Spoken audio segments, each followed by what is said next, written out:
Welcome to our program on Kardec Radio.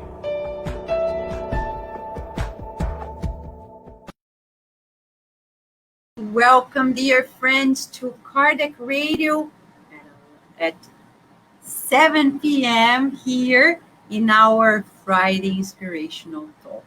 You're welcome to join us at the Spirit Side of Virginia. This is our public meeting, though we have our Sunday meetings now presentially, and for some, the possibility of doing the Zoom online. We are still offering the online Friday Inspirational Talks. People may ask, why do we do this? Well, it matches the topic. It's out of our free will.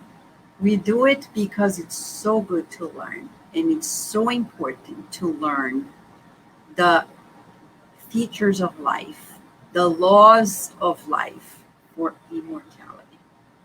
This is an investment in our immortality. Everything you and I are doing right here, right now, during this hour, learning the immortal lessons of Spiritism, will be an investment for lives to come.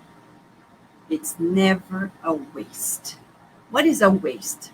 To be at the couch doing nothing, or watching something that is not really uplifting, or 10,000 things that you know that do not add, like surfing the internet to buy something we never buy, or surfing to just browse through possibilities that we never end up embracing, wasting the very talisman of life.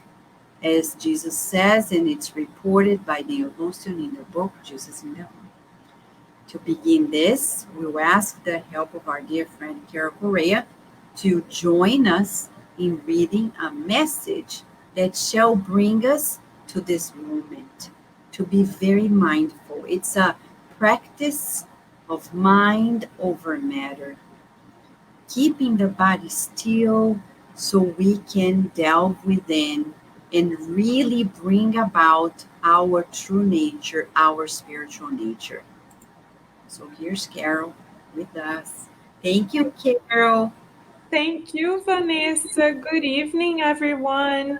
Tonight, we are going to read message 45 of the book Living Spring by Emmanuel through Chico Xavier. The message is entitled Only in This Way. In this is my Father glorified, that you bear much fruit. Thus you will be my disciples. Jesus, John 15:8. Emmanuel comments on this Bible quote as follows. In our times of affliction, the Father is invoked. In times of joy, he is worshipped. On stormy nights, he is anxiously longed for. On festive days, he is solemnly revered. Praised by his thankful children and forgotten by ingrates, the Father always gives, spreading the blessings of his infinite goodness amongst the good and the bad, the just and the unjust. He teaches the worm to crawl, the bush to grow, and the human being to think. Nonetheless, no one should have any doubt about what the Supreme Lord expects of us. From one lifetime to the next, he helps us to grow and to serve him, so that someday we may become part of his divine love and glorify him. However, we will never arrive at such a condition simply by means of 1,000 bright hues of sentiments and reasoning. Our higher ideals are indispensable, and at heart, They resemble the most beautiful and fragrant flowers of a tree.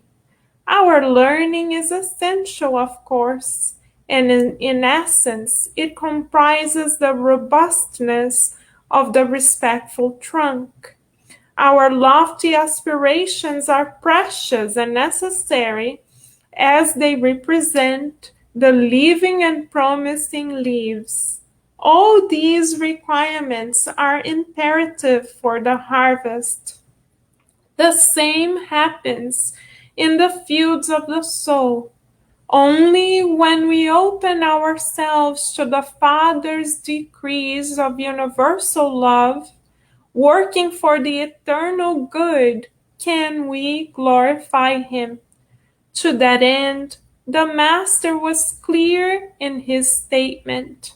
May our activity on life's journey produce much fruit of peace and wisdom, love and hope, faith and joy, justice and mercy in a constant and worthy personal endeavor, for that is the only way we can glorify the Father and the only condition in which we can be disciples of the crucified and resurrected Master. Thank you, friends. Thank you, Carol. And now we invite everyone for our prayer. Let us not forget that prayer is not a ritual. It is true communication with God.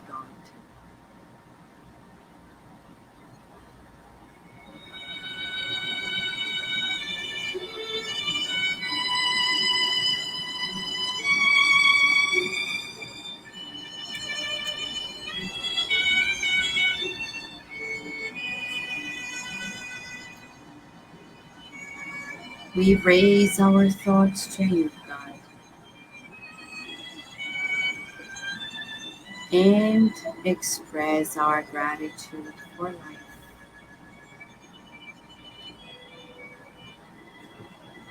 You've created us all. How can we be indifferent to your creation? Forgive us.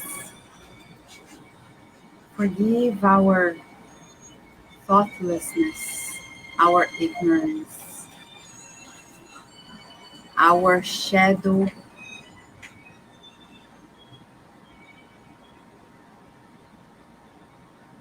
for we want light, illumination, but not this selfish light that only brightens our lives, but the one in which many are receiving. We feel your loving grace and your providence, and we recognize that nothing lacks us.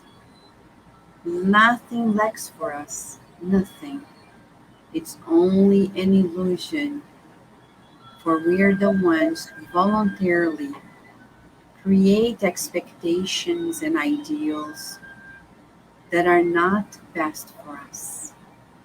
You've given us the best people to be in our relationships, the best resources for us to use and multiply, and the best opportunities for all of us to cultivate like a garden, like a diligent, devoted garden of your love.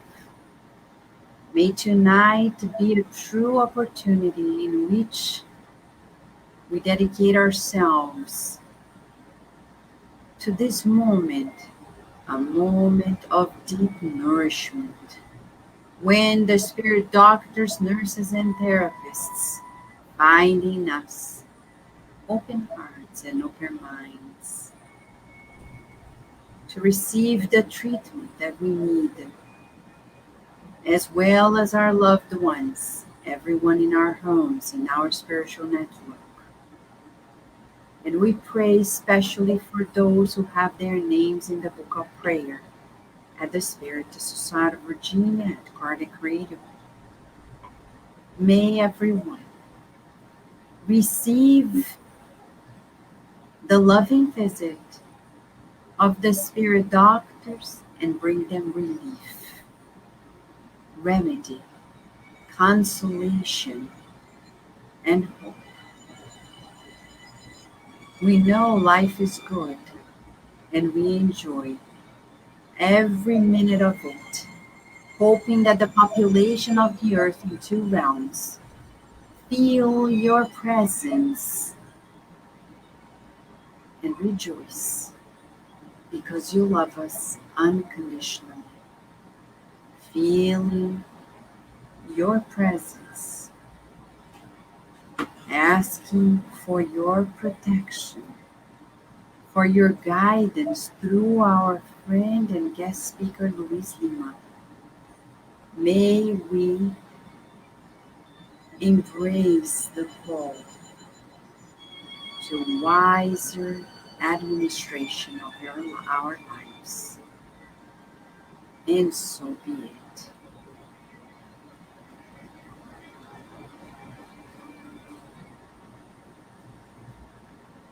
Right. So here we are. We have here with us our friend Luiz Lima from Florida. Thank you, Luiz, for being here with us. He's also a host at Cardiac Radio, doing the beautiful work, Spiritism, a closer look. And he has been doing several works through the internet and also at the Spiritist Center, especially the local center near him, Love and Charity. Right, Luiz? That's right. Well, thank you very much for having us and this opportunity to be here with all our friends online, all connected together somehow in the spirit world, in the name of Jesus. So it's a great honor to be here. Thank you so much. And Luiz, it's so interesting because right now we're still living another wave of the pandemic in the US. Yeah. And there is much to talk about free will. And I know you're going to talk about free will from the Spiritist perspective, right? That's correct. Yeah, that's correct. It's we're going through one of these times, very challenging times, by the way.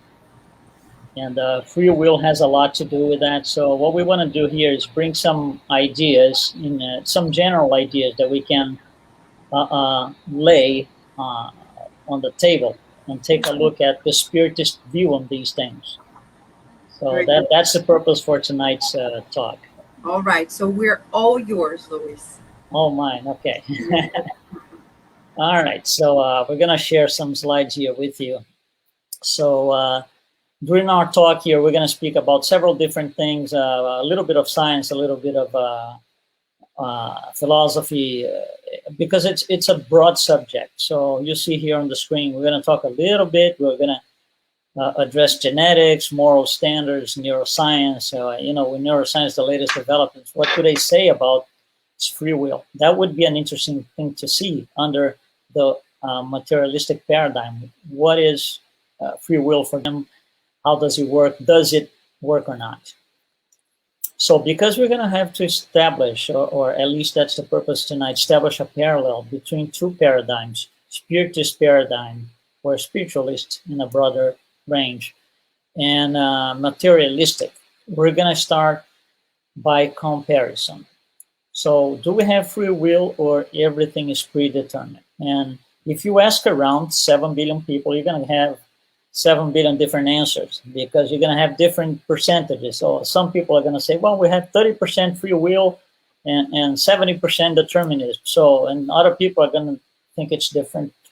So that's our starting point. One interesting survey that took place in 2014, it's a little bit behind, it's 7 years old, but I think still applies in general conditions.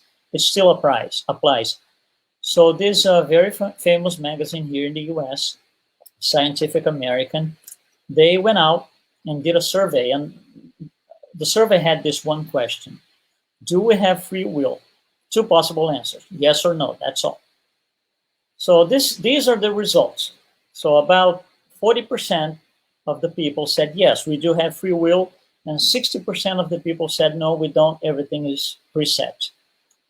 This is here in the US. The research was limited to the US. So if we look at this, it's not really neck to neck, but it's not, one is not too far from the other.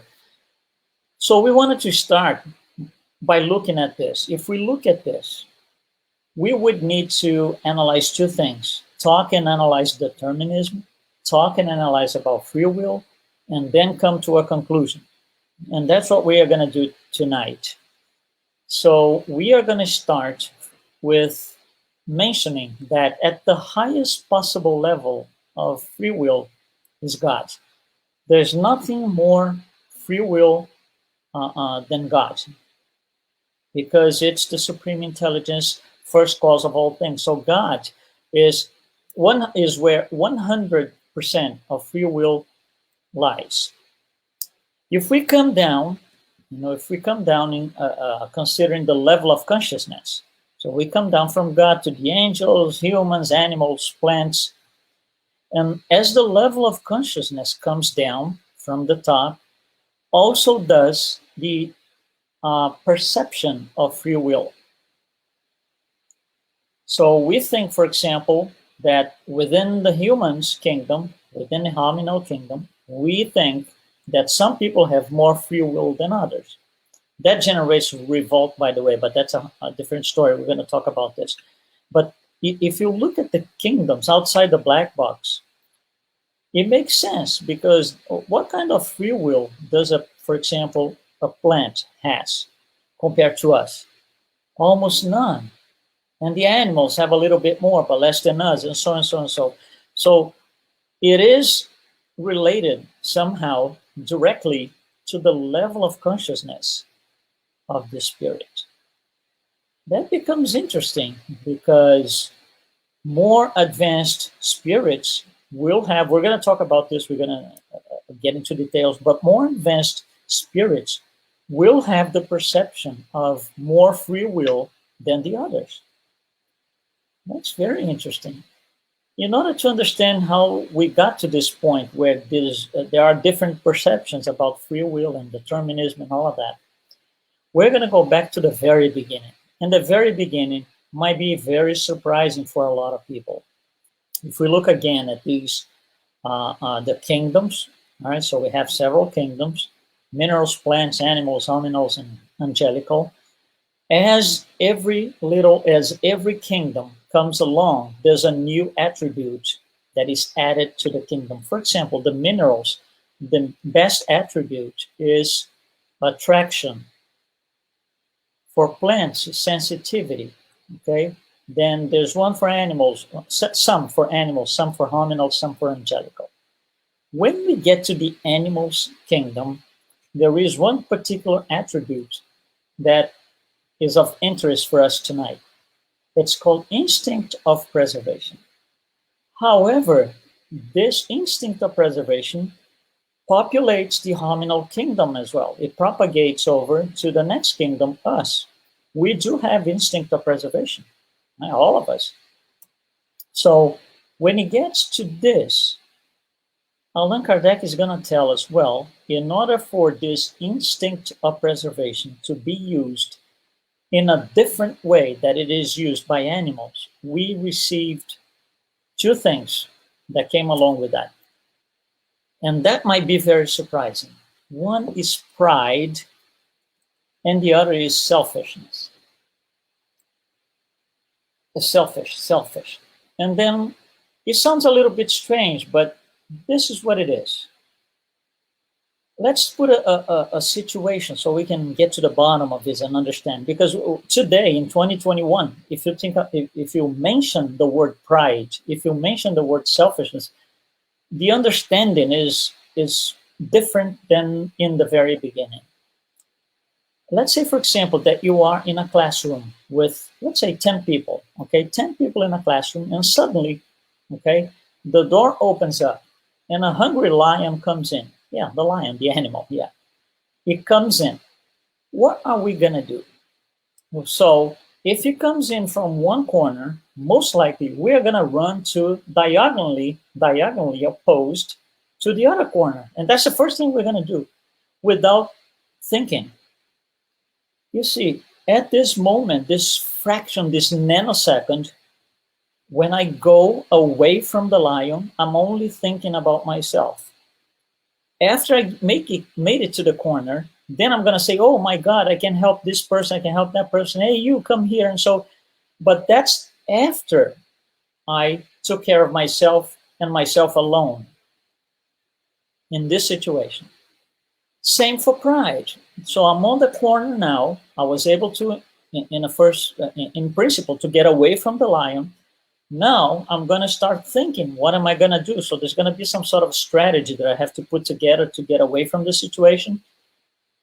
So I'm going to say to myself, hold on. I'm better than this guy. I'm going to make it. I'm going to be able to make it. I'm going to get away from here alive. You see, that's the idea of pride. But this pride and this selfishness are this much, not what they mean in 2021. It's the seed of what one day became pride as we know, selfishness as we know. This is very interesting. So we do need pride and we do need selfishness as mechanisms of preservation, instinct of preservation. And then in order to use these two tools, because now pride and selfishness, they became tools, okay, that go along with instinct of preservation. In order for us to use this thing correctly, we receive like a faucet that controls it. Too much is going to be a problem, too little is going to be a problem. So there's a faucet that controls it. That faucet is free will. Too much free will, I'm going to be an extremely prideful person, extremely selfish, and I'm not going to have even a good life. I'm going to do everything wrong. Everything's going to be disturbing. It's going to be a lost incarnation, if you will. Too little of this. I don't care for what I do for my body. I don't care for if somebody wants to kill me. So I'm forgetting the idea of preservation. So free will is this faucet that we need to learn how to use it to turn things to one side and or to the other side. Now I need a little bit more of free will. Now I need a little bit less. It's something to be used wisely. So it requires training. It requires learning. It requires a long, long, long time of learning, translated in many, many, many, many lifetimes or incarnations. This is how Allan Kardec tells us this graphic that you see here. I put in a graphic form because I think it's a little bit, more interesting visually to see it. But here's the original text. Selfishness and pride are born from a natural feeling, the instinct of preservation. All instincts have their reason to be and their usefulness because God can't have done anything useless. He did not create evil. Man is the one who produced it, abusing the gifts of God by his free will. Meaning, we open the faucet way too much. Contained within fair limits, that feeling, free will, is good in itself, good and needed in itself, right? Exaggeration is what makes it harmful and pernicious. That's very interesting. Because when we talk about when we use the words pride, prideful, selfishness, we think about, the exaggeration to the max. And it's not really that. It should be used in a more controllable way as a form of preservation, instinct of preservation. So I wanted to bring this here as a starting point within Spiritism because it's one of these phrases. It's one of these things that, you take to your pillow tonight. Right? You take to the pillow tonight and you think about it before you actually go over to the other side, right? So just think about it for 5-10 minutes. Incredible how something simple, I'm going to use the word innocent, was given to us and what we did with that. Okay? All right, let's keep going here. So that's to get started on spiritism. Let's look at the other side. So we're doing a kind of an analysis between free will and determinism. So let's go over to the other side a little bit. Determinism. Let's look at some historical references. We're going to start with Newton, okay? Isaac Newton. Of course, his work is phenomenal. We couldn't even be where we are today in terms of technology if it wasn't for him. So nobody questions, his work, his ability, his genius, right? Nobody's going to question that. However, Newton had one big question in his mind. And the question is this: how does the universe work? Let's stop here for a minute. Let's say that I ask you, my friends, spiritists, and let's say I meet one of you face to face, and I say, oh, what do you think? How does the universe work? I'm expecting you to tell me something more or less along these lines. Well, there's a God, there's a universe, there's several things and spirits and people live in. That's what I expect from you, a spiritist, a spiritualist. Now go to find an astronomer and ask him, how does the universe work? It's the same question. The answer is not going to be the same. The answer is, oh, there are several planets. Each planet has a mass, and there's gravity, and there's attraction between them, and there are comets. It's completely different. Newton was not concerned with the part that touches the intelligent principle. That wasn't his quest. It was never his idea to study that. So when he comes with his theory and everything that he did and produces all the answers that he was able to, a lot of us on the other side, spiritists, spiritualists, will say, oh, he was a materialist.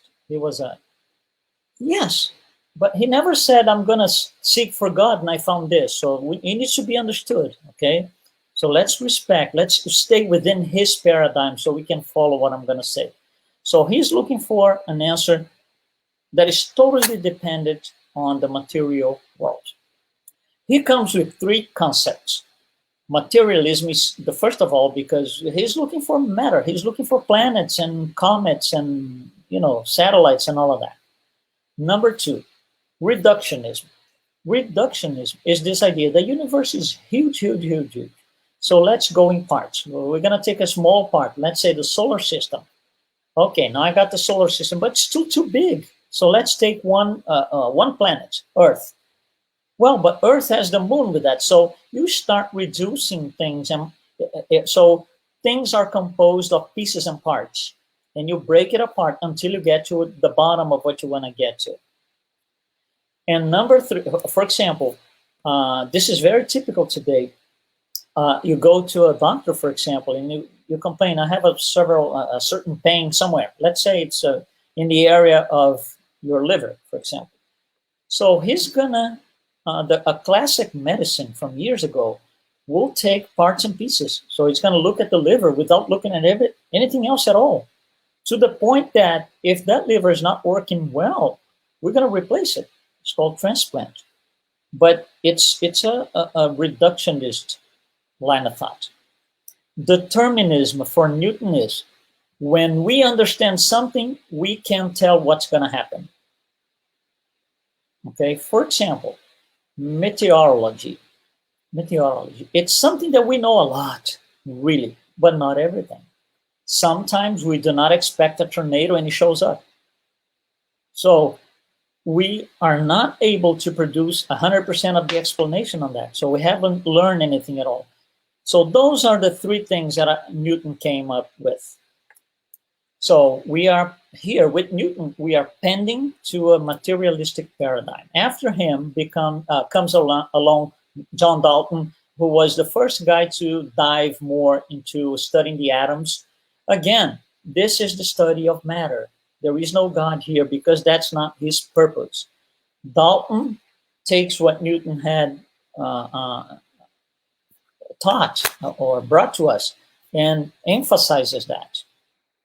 And then comes Charles Darwin. Charles Darwin is one of these before and after events in humanity because Before Darwin, the provider of the truth was the church. You didn't know a thing, you would ask the church. You would ask your priest, your whatever, bishop. They would tell you what the truth is. But there was a point where whatever question you had, the answer from the church was all the same. You shouldn't ask this. This is not something you should ask. You cannot ask this. So the answer became the same, and there wasn't really an answer. It was more like an excuse. When Darwin came along with his work on the origin of the species and all his research, the answers that we had started to show up. Certain answers about evolution and monkeys and giraffes with the long neck, and so that kind of thing started to show up, and it started to challenge the church. So in 1859, a little bit after that, the provider of the truth changes hands from the church to the science. And it still is today. The current provider of the truth still today is the science. And it became with Charles Darwin. You see, it's still within the paradigm, the materialistic paradigm. 1953, more recent times here, right here in New York, James Watson and Francis Crick discovered the structure of the DNA, right? And that's an interesting thing because what they brought was understood in a way that made us make a turn away, totally away from anything that's not matter, not material. Let's try to see what they did here. When they, first of all, if you're looking for a DNA in the middle of a bunch of proteins moving around in a microscope, first of all, the microscope in 1953 is not the same we have today. So you're looking for a needle in the middle of hay, pile of hay. It's very hard. How do you find the DNA? You find the same way you find the needle. You pick up a little bit of hay and say, oh, it's not here. Then you throw it out. You pick another bit, it's not here. You throw it out. At one point, you're going to get to the needle. That's what they did. They started to separate what they thought it was not the DNA, and they got to the DNA. When they got to the DNA, they had to make an assumption to be able to explain what they found. That assumption came to be known as, and these are not my words, are theirs, okay? Central dogma of the molecular biology. Oh, we put our hands up. Oh, dogma in science, the word dogma coming from a scientist. Yes, that's what they did because they didn't find a better term. So they call this thing a central dogma of the molecular biology, which means we are born this way and nothing changes. We cannot change our genes. That's it. Once we have our genes the way it is, our genetics will not change. When you put this together with the ideas of Newton, okay, you put this in the blender, turn on the blender, okay, what comes out is something called genetic determinism. What is genetic determinism? It is, I'm held captive of my genes. That's what it means. So if I was born aggressive, there is no point in trying to get better because it's in my genes. So I don't care. That's what genetic determinism is. Very bad. But that's what we made out of putting these two things in a blender. And that's still very alive in our society. The idea of there is genetic determinism. I'm held captive of my genes. It's still very much alive. A few years later, with the idea of genetic determinism, and that's about 50 years later, we started something that came to be known as the Human Genome Project, which is another interesting thing. What is the Human Genome Project? It's the idea that we are going to catalog all of our genes. Each gene is doing one thing in there. There's a reason for each gene. We're going to categorize or catalog every one of them, and we're going to know what they're doing. So if we are able to know what they do, I'm able to change them. So what they expected is this. The human body produces about 150,000 proteins. The assumption, we know the assumption was wrong now, but at the time, the assumption was each gene tells how one protein is produced, 1 to 1. So they expected to find about 150,000 genes because we had about 150,000 proteins in our bodies. When they started the project trying to catalog those genes, we only got to 25,000. So now we got a problem, because if I have 25,000 genes producing 150,000 proteins, there's at least one gene that produces more than one protein, at least one. And how does that one gene know that he has to, right at this second, produce protein A, and the next second produce protein B? The decision doesn't come from the gene itself, it comes from above. So the initial idea that we were going to catalog all these supposedly 150,000 genes and we were going to know what they do, the idea was passed along to commercial companies, drug companies, that they were paying for the research in such a way that in return, they would be able to exclusively produce medicine that would change certain genes. So for example, let's say I go to my doctor and say, "Doctor, I would love to sing, but I'm a terrible singer." So he would give me a pill, right, that changes my vocal cords genes, and now I'm a great singer. Of course, that's not going to happen. But that was of course, we're exaggerating a little bit, but the idea is that the concept is like that. And it didn't work. So the project was abandoned, and that was the end of genetic determinism. That was the end of it. So those people who subscribed to genetic determinism were kind of, what do we do now? We got to find another thing. They didn't come back. They did not switch sides and came back to the spiritualist paradigm. They didn't. So they were kind of lost. What do we do now, right? Well, let's add one thing to this timeline here in between Charles Darwin and Crick and Watson. We're going to add something that's not from the materialistic paradigm.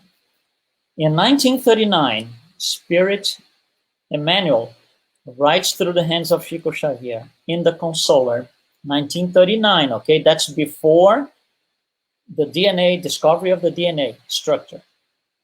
The laws of genetics are presided by numerous psychic agents. So let's stop a little bit. The laws of genetics.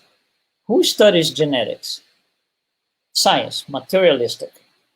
Okay, these laws are presided by numerous psychic agents. Does science study psychic agents? No. So we got a mismatch here, right? So the laws are presided by numerous psychic agents that science on earth is far from formulating due to its materialistic postulates. So for us, for a long time, we have seen the whole thing, the whole picture, from a different angle. So there are clashes, yeah, because the criteria used by us to look at the subject is not the same as theirs. Different criteria produce different outcomes, right? So we will say, no, this is A, B, and C. They're going to say, no, it's not A, B, and C, it's X, Y, Z. Okay, because there's a difference in the criteria used by both sides, let's put it this way. All right, so now we got a little bit into Spiritism, right? We brought Emmanuel into the picture, so let's continue with Spiritism. Let's go back to Allan Kardec. He is discussing about spiritual influences in one of his writings, and look at what he says. So he's talking about spiritual influences, okay? Through the assimilation of peri-spiritual fluids, the spirit itself, the spirit here is the discarnate spirit that's trying to connect to a person, okay? The spirit identifies itself, so to speak, with the person it wants to influence. Okay, no news there, we know that. Not only it transmits thoughts, but can exert a physical action on the person, can make the person act or speak at its will, can make the person say what he wants. It's getting worse, right? To serve, in other words, the person's organs as if they were its own. Serious. He can finally neutralize the actions of the person's own spirit and paralyze the person's free will. Okay, us, spiritists, we look at this, we think of obsession. Yeah, that's what it is, right? When it becomes really extreme, it paralyzes free will to the point where the obsession, the discarnate spirit will tell the person, take the elevator, go up to the ceiling of to the roof of the building, 30 floors, and jump. And the person will jump, depending on the person, the circumstances. They will obey flatly and blindly. They lost their free will. And I'm going to rephrase, they didn't lose their free will. They have the perception they lost the free will. Free will is still available, still there, but they lost the perception. We don't lose free will. We lose the perception that we have or don't free will. And when you go back to the Spirit's book, starting in question 100, where Allan Kardec is going to explain about the Spiritist hierarchy, he actually negotiates with the spirits. He goes back to the spirits when he was preparing all of this. And he will say, it would be easier for me to categorize the spirits according to their moral advancement in 10 categories. What do you think? And the spirits say, you can do 10 categories, 15, 20. You can give the names you want. As long as the teachings are preserved, we are okay with that. And then Allan Kardec creates these 10 categories that you see here from the left to the right, impure, frivolous, and so forth, pure on the right. And he groups these categories in 3 groups. He calls orders. Third order, imperfect. Second order, good. First order, just one category, the pure spirits. Third order spirits need a place such as the earth to live on and develop their spirit, trials and expiations. Because for those, there is predominance of matter over spirit. The material influence is still more significant, a lot more significant than the spirit, the influence of the spirit. This propensity towards evil, ignorance, pride, selfishness, all of these things. There's a light intuition about God, but we do not comprehend it. So spirits like this, I'm going to call red spirits, okay, because of the color you see on the screen. So these red spirits are us, living on planets and orbs like Earth. We are imperfect spirits. On the other hand, second order, good spirits, for them, the predominance is not matter over spirits, the other way around, spirit over matter. They have a constant, not at times, constant desire to do good. So what we see here is, as we go along from left to right, from the impures to the high order spirits, the influence of matter starts to decrease as the spirit develops morally. So for the impures, the impact of the material plan is, let's say, 99.9%, and 0.01% is from the spirit. And it drops as they go along to the point where when you get to the high order spirits, the influence of matter is minimum, almost nothing. But the influence of matter on the pure spirits is inexistent. Not influence. These are spirits that have absolutely superiority in terms of moral and intellectual development. They reincarnate as a mission. When they need to carry out a mission, they don't need to reincarnate to get rid of the impurities that all the others need to. So, free will, right? We already know that free will depends on the level of moral advancement. So when we look at the scale here, if we come to the left, okay, towards the impures and frivolous, those guys, they think they don't have free will. When you come to the right side, the wise and the high order, they think they have a lot of free will.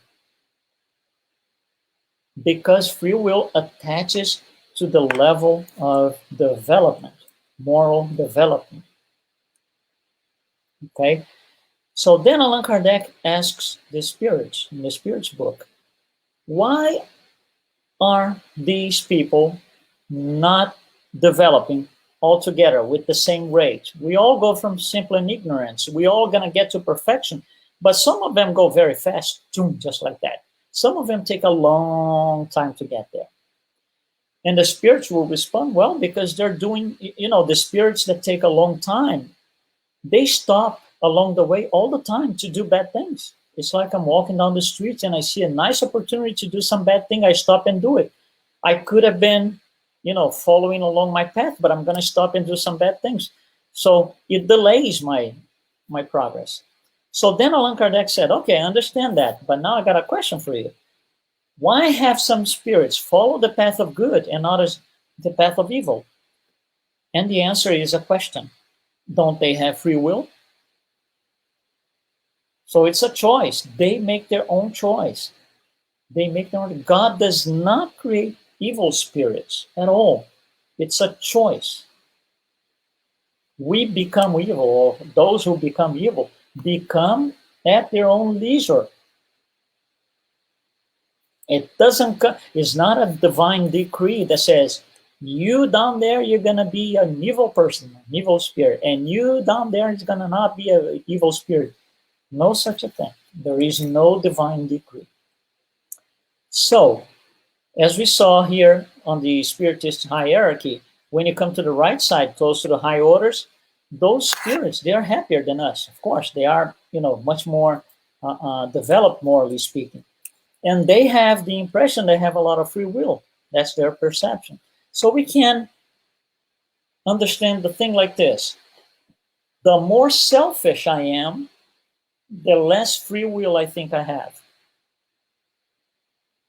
Or the more selfish I am, the more I think things are all determined. I don't have control over anything. The less selfish, the more free will, the happier I am. So these people, the happy people, those who think they have free will, they are not selfish, they are good spirits, second order spirits, to say the least. These are the ones, in prayer all the time. These are the ones with the divine connection in mind all the time. They're always doing good. They're always helping people. They're always taking care of others. These are these happy faces that believe they have a lot of free will. Okay, for example, let's say you're looking at this image here, right? Let's say you want to do some good and you're a happy spirit. You're really a morally advanced spirit and you really want to do some good. What do? You just do it. I got free will to do, I'm going to do it. An impure spirit, or the red spirits, are going to look at the situation. Oh, this friend of mine, he needs some help. I could help him. Okay, how can I do this? What am I going to get on search? Okay, let me see. If I do this, no, maybe that's not a good time to help him. That's not free will. Free will is I'm doing it. It's not, let me see if I'm going to do, let me think about it, let me analyze my situation. That's not free will. On the other hand of the side, on the other side of this, we have those spirits who are the problem spirits. These are spirits doing things that are, for the other side, unbelievable. They do things that are, at times, very hard to comprehend, revolting at times, very difficult for all the others to understand why they are doing this. But think about this. For you to get to one of these three things that you see here on the screen, it is what I call the last shot. They have gone in their minds through everything possible, and they came with the following solution. There is only one way, and they do it. They execute that one only way they found to be, to take care of the situation. There is only one way. They are so selfish that they can't see anything else except their one only way to do things. We're going to come back to this idea a little later. Free will, brings personal and collective responsibility. Here's Allan Kardec about personal responsibility. When the spirit incarnates, it brings predispositions with it. And if we accept the idea that there is a corresponding area in the brain for each of them, then the development of these areas will be seen as an effect, not a cause. The spirit brings, the intelligent principle brings these predispositions, and the body is going to follow those things. It's not the other way around. And again, Spirit's book about free will and collective responsibility. I love this question. I absolutely love this question, 848. Does the distortion of the intellectual faculties because of drunkenness excuse reprehensible acts? Let's make it easier, a better vocabulary. I drank 10 glasses. I took my car and I hit 10 people and I killed 10 people. Okay, am I, to be responsible for it or not? Of course I am. You see, it's an easy thing. Did I go to the bar or the bar came to me? If you think you went to the bar, you're responsible for it. If you think the bar came to your house, right, suddenly, miraculously, it doesn't happen. It's us making it happen. And another thing about collective responsibility, children. So the spirits will establish that children, they do have free will, but they don't know how to use it yet. So in the early days, this is responsibility, and the administration of the free will takes place by their tutors and parents and family members and so on. So free will has to do with myself and all the others. It's personal and collective responsibility. I want to give you one last look before we close into what science says today about free will. There's a very interesting book by Jeffrey Schwartz. Jeffrey Schwartz, he wrote a book called The Mind and the Brain. In this book, he relates a very known experience in the field from the 80s, 1985 and so. We're not going to get into describing everything, but this is the general idea. If you tell a person to move their finger, okay, and you try to manage what happens in the brain, this is what they have found out. So the action is, I moved my finger. Somebody told me, move your finger, and I moved my finger. So that's what I call the action. When the thing is actually took place, the movement was executed. We found out that before that, the brain became conscious about that. So there is a delay between the time that the brain becomes conscious and sends signals to the muscles of my finger so I can do the movement. There's a delay in there. And they found out more. Before the brain becomes aware of it, there's something called readiness potential, in which we can detect brain waves that are going to make it happen. We found that between the readiness potential and the action, there's 550 milliseconds. And between the awareness, meaning when the brain becomes aware of it, and the actual movement, there's a delay of 200 milliseconds. What we know today, this research comes from studying OCDs, okay? What we know today is those 200 milliseconds, within that time frame, there's a possibility for veto the action. So the brain is going to send the signals to my finger so I can do this. But I have the possibility to override that. And I have 200 milliseconds to do that. If that's possible, it's because the brain is wired for free will. I can change what I was told to do. In science, it's possibility of veto. When you think about the concept, is how the brain is wired for free will. I still have control. The obsessor can tell me, go up to the roof of the building and jump. But I still can say no, even if I'm already there at the top, at the rooftop. I can still say no, I gave up. I don't want to do it. So very interesting input from science that help us also understand a little bit. Now, philosophically, think about this. You need to go from point A to point B. And let's say there are 5 paths that you can track to go there. 5 roads, let's put it this way. So you start your journey from this point A going to B. Suddenly, in the middle of the way, right, you meet somebody, and for some reason, you guys get into a disagreement. So it didn't go well. So you say, I'm not going to continue. That's it. I can't. This is a bad road. I'm not going to do. I'm going to come back and take a second road. I take a second road. I meet somebody else that brings in me another type of vice. And I, again, become aggressive. They become aggressive. We fight. We don't get into an agreement. And I say, no, this is all wrong. This way, I'm not going to make it to B. I'm going to come back and choose a third route, third path. And the same thing is going to happen. There's a very famous book called Wherever You Go, There You Are. In the words of Allan Kardec, we take heaven and hell with us all the time. Our heaven or our hell.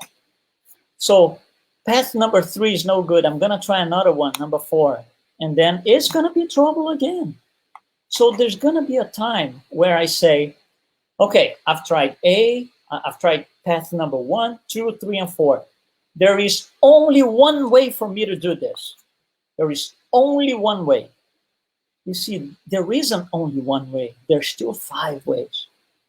But I have the perception that I lost my free will, and I'm determined and limited to follow path number 5 because the first 4 are no good. The first 4 are equally good. I lost the perception of not having free will, or at least that's what I thought so. Free will is a perception. It's not a fact. The fact is everybody has free will. We perceive to have it or not. And it depends on our level of moral advancement.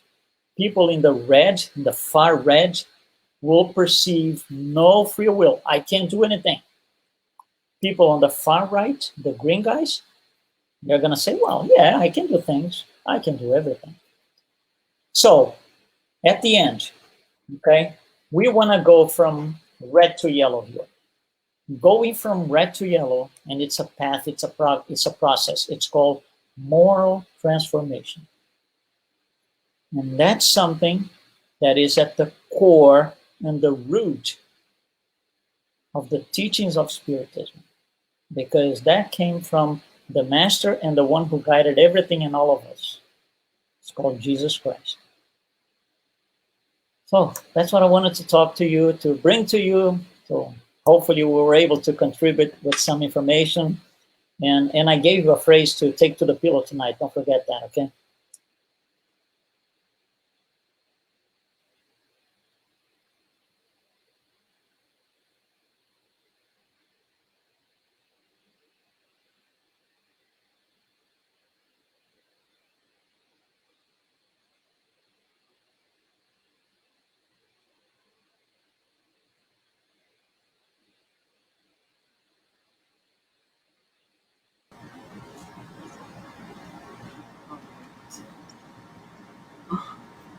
All right. You know, I was like the computer, speechless, because I have to say, it's such a beautiful study that you have presented, Luis, because reading the literature is not enough. You have to study it. And the way you compiled it, the way the breakdown really clarifies why people know of this and we don't practice it. It's clear. It's very helpful in when we talk about in psychology about changes, the inner shift as they call. We say, why don't we change so easily? Because people don't know they can. Today, somebody asked me, do you think I am this way because of my genes? So it's so interesting because majority of people on earth, they think I am who I am and I won't change. I may change eventually. Even spiritists say to me, I may change eventually, but I think it's just the way I am. Yeah. And as you said, the beautiful breakdown showing the level of evolution and that awareness, that change in perception is really the transformative factor here in the study that you presented. I'm going to bring also Carol and Daisy to join us in this conversation. Okay? Bear with me because my computer today is acting out. The computer doesn't have free will. Yeah, that is a sure thing. The computer has zero free will. But we do. We do. I can choose what I feel. I can choose what I think. I can choose everything. And the question is, how am I making these choices? Because majority of us are simply reacting. So I loved when you talked about reactivity and the level of evolution and the lack of perception in that regard. Kara and Daisy, you can open your mics and participate too, talking about your impressions or questions.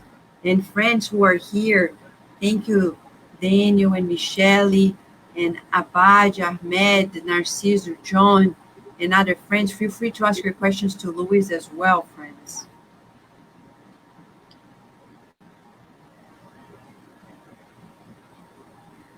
It was very interesting, Luiz, how you showed us the connection between our lack of awareness of free will and our animalistic tendencies, and how we are incarnated as human beings living connected to a human body in order to develop greater discernment and greater awareness of the range of choices that were divinely granted to us. You brought such an insightful lenses through which we can understand our pathway towards evolution. It reminded me of evolution in two worlds, actually, showing us how we progress and how this is perhaps the most precious reincarnation of ours, because we are developing, thanks to Spiritism, much greater awareness as to why we are reincarnated. So Yeah, I think it has to do. It has to do a lot with evolution. I think. Yeah, like I said, free will is a perception. Those who are, less advanced, they perceive they have no free will. That's what they think. Free will is a fact. it is no wonder that Emmanuel, who is much more evolved than we are, already recommended in the book Thought and Life, chapter 10, that we use our free will to seek the good, visualize the good, feel the good, think the good, and mold the good with all the resources that we have at hand. So here's someone who modeled himself after Master Jesus already and is giving us the GPS that we need to guide our free will towards the ultimate good. Yeah, to me, I think let's say inability to see free will or inability to perceive free will has to do with our vices. Like I said, I'm not going to follow this road anymore because I don't like that person. That doesn't mean that the road is blocked. You blocked it. You perceive that as a problem, but there is no problem there. It's still a valid path. Yeah. So that's, I think. Thank you for taking all of us out of the victim role and granting us the awareness that we are responsible for the lives that we are building, because what we do today kind of co-creates our lives yet to come. So thank you for the sense of divine responsibility. Thank you. Thank you so much, Luis, for bringing this inspirational talk today. And as Carol was mentioning, I was thinking about Emmanuel's book, Thought and Life, throughout your presentation, where he says that our brain has several compartments, but the will presides over everything. So, as you're saying, as we evolve, we really learn how to use the will and really align it to God's will so that we can then, fulfill our reincarnatory plan, but aligning ourselves with God's will. So thank you so much. And I love the graphs as we evolve and our perception of free will really expands and it's as we march towards the planet of regeneration, that's where we want us. So we need to practice, as Carol said, using our will for the good every day. So thank you so much, Luis. You're welcome. One thing that was important for me when I was developing this, like 15 years ago or so, when I started to, get more of the idea, I need to understand free will better. That was 15 years ago.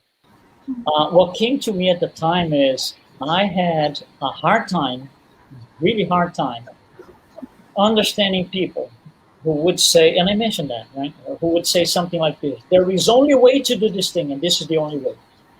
And I would listen to that person and look at things and say, but there's at least these 3 more ways to do that. I'm looking at them. And then my question to myself is, why am I seeing no limitation in these other possibilities, and this person is not seeing the limitation? We still respect the person. We got to respect. Each one has its own things to deal with. But that's how I started getting into this. And then it started to come to me as, well, the people who are saying there's only way, they are down to, they eliminated all the other possibilities by choice, not by divine decree. So it's the number and the consecutive choices that you do that are blocking the path. And then you get to a final, there's only one way. When there is no way, you get to suicides and stuff like that. So that's how I got into this. So, Luis, as you are talking about free will, there are people who claim during this pandemic, oh, I'm stuck. Nothing moves forward. I'm stuck. What would you say based on the study from free will?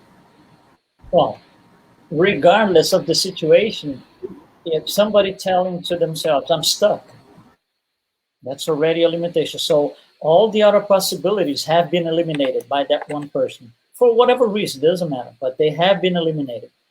And if these people do not open up to say, well, let me hear other people telling me which other possibilities are out there. You can deny that too by choice. I said, I don't want to hear you. I don't want to know your point of view. I'm right and that's it. And we're not going to argue. We're not going to discuss. We're not even talking about that anymore. It's still a choice. So the more you know, the better you are qualified by yourself to make a smarter decision, smarter choices, I would say.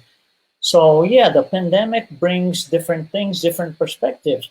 So let's hear everything that's out there and make a decision, make a choice. Let's put everything in perspective. Let's see what all the paths are to go from here to 10 years from now in terms of pandemic. Now there's another thing. All these choices, if we make a choice as a person, you have one outcome. If you make a choice as an immortal spirit, it's another outcome. So that is a problem too. There are people making choices in terms of pandemic as a person. This would be interesting for me in the next 2 months, in the next 6 months, or for this particular lifetime. and I'm too young and I have, I don't know, 70 years to go, or I'm too old and I only have a few years left. So you're thinking as a person, incarnated person, not thinking as an immoral spirit.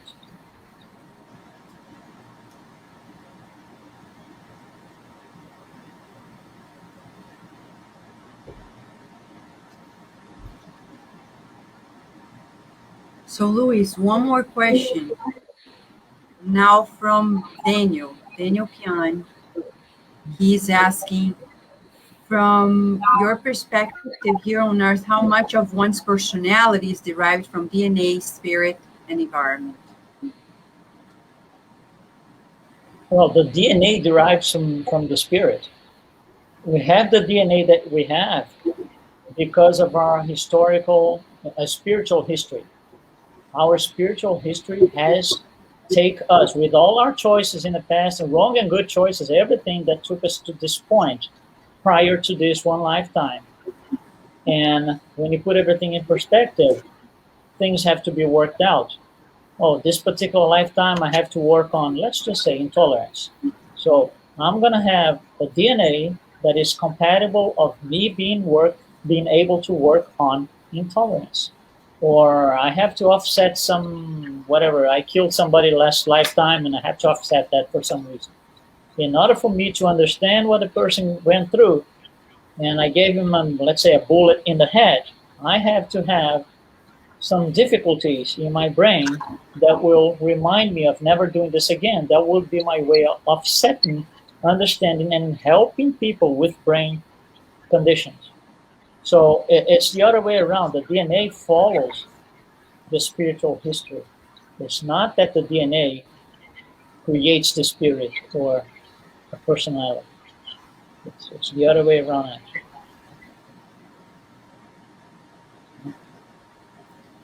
Thank you so much, Luis. What a beautiful study, and I would recommend everyone to go back and revisit the whole study, the graphs, and the empowerment within it, because it really brings to us the message like we are who we make of ourselves, and what we see is what we create, what we co-create. Reality is what we make of it. And this is so beautiful because even neuroscience tells us nowadays that our brain will believe what we focus on. So if we, as Carol brought to us in Emmanuel's words in 1958 in the book Thought and Life, to get rid of this prison of the past, we've been this far, we need to seek the good. Instead of looking at the shadow, let's look at the good. But if we keep looking at the shadow, like somebody told me the other day, really, an adult, she said, you know, the other day I was scared of my shadow. And I was like, really? Because I thought that only happened to children. She said, no, I was scared of my own shadow the other day. And I said, oh my gosh. So we really need to focus on the light. Focus on the good, and make these voluntary choices.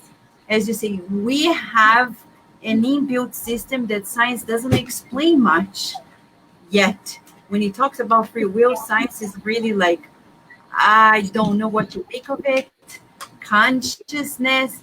But as you presented to us, the spirit science is ahead, and it makes so much sense that God created us with that ability. Right, Luis? I would like to finalize before the passes and the prayer with your final comment, please.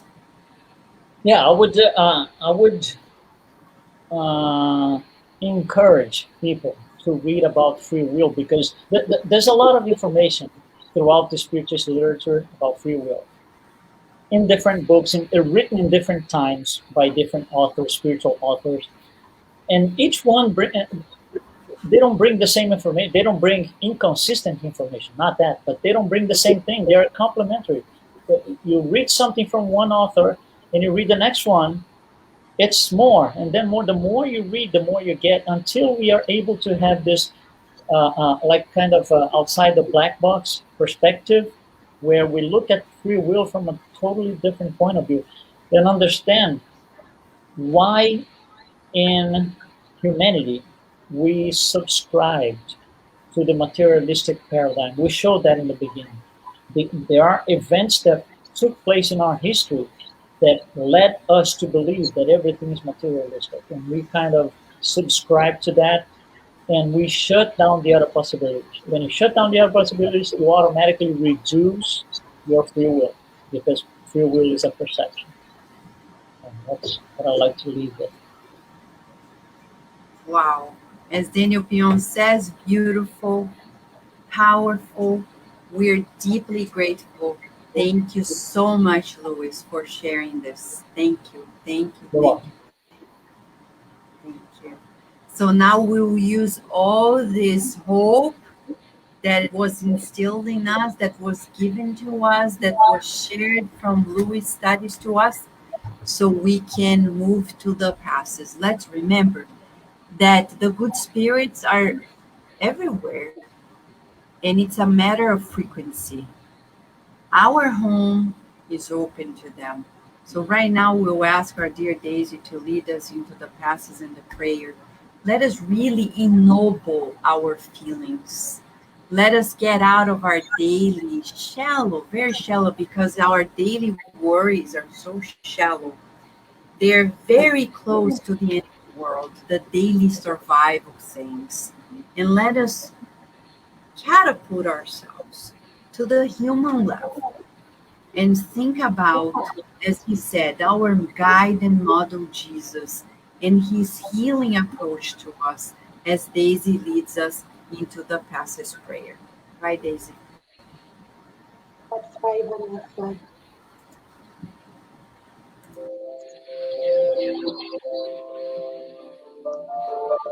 So let us then close our eyes and feel the presence of our guardian angels, the illuminated spirits who are assigned to each one of us. Let us open the door of our homes so that they can bring the doctors, nurses, and therapists that we need at this moment. Let us visualize their illuminated hands approaching us and giving us the spiritual passes. We visualize a shower of light coming from the top of our heads, enveloping our whole body as it brings the medicine that we need at this very moment. Peace, understanding, strength, and courage. Let us release any sentiments that do not align to God's law. We release any sentiments of hatred, jealousy, pride. As we breathe in and out, we take in this medicine. As we visualize this team of doctors and nurses placing in our dining room tables a bouquet of lavender flower. Let this bouquet of flowers stay there throughout the week so that it can emanate the healing energies that envelops each our family members, loved ones, our pets and plants. And we see that this light now propagates from our homes, traveling to our neighborhoods, to hospitals where so many are sick and desperate at this moment, to homes where violence and hatred prevails, where people are sick from the body and the soul. We see this light traveling and reaching prisons, shelters, refugee camps, and those who do not have a home and live on the streets. Let us visualize the same group of mentors giving them baskets of healing flowers so that they can feel the embrace of God at this moment. And we now see bridges of peace forming from our countries to each of the continents as we visualize Master Jesus himself enveloping planet Earth. We raise our thoughts. Dear Master Jesus, thank you so much. Thank you for these moments where we are reminded about our free will. We are reminded about our responsibility in this reincarnation as we learn, progress, and evolve. Dear Master, please forgive our still animalistic and reactive decisions in our lives. But you, as a loving masters, always showing us the pathway, and today we receive one additional tool to fulfill the plan that you have from each and every one of us. We pray that we can use our free will to focus on the good, on the light, to make better choices in our lives, leaving the shoes of victim to really strengthen our will, align with God's, so we can march forward, focus on the good today and always. With much gratitude in our hearts, dear Master, we ask that we can continue in this learning journey as our physical bodies rest this evening, and learning with you throughout our week. And under your guidance and your protection, we now close this meeting of tonight. And so be it.